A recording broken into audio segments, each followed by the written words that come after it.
Yo, hello guys and welcome back again to another Minecraft tutorial. In this video, I will show you how you can attract pigs into your farm or into anywhere you want.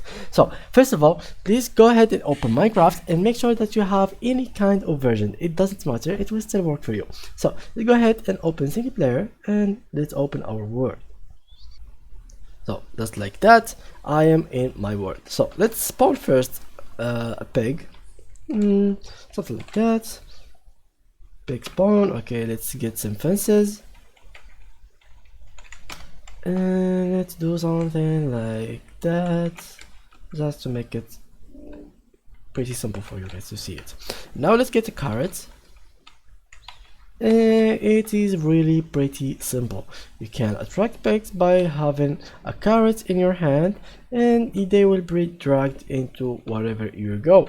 So there is another method to drag pigs or any other animal, which is by having let me just find the tool exactly, a lead, just like so, and you put it on him, and by just like that you can drag him and move him. Just make sure that you don't like get him stuck by doing that.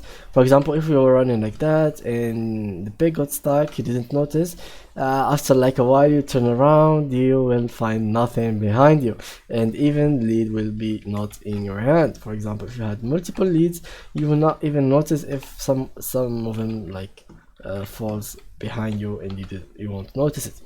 So for those who are asking how can we actually get a carrot in Minecraft to drag our pig with us, oh whoa whoa whoa whoa, whoa. Okay, that's nice. Basically what you can do is, let's put him in here. Oh, he died, poor little piggy. Anyway, what you can do is find a village. This is the first option. You could find a village and check if they have any carrots. For example, this one has carrots in here and in here, so you could take this carrot and drag pig using it.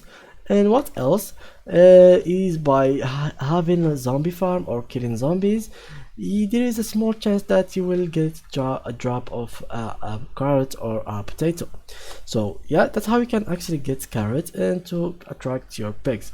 So that was it for today's tutorial. If you enjoyed it, please leave a like and thank you guys for watching.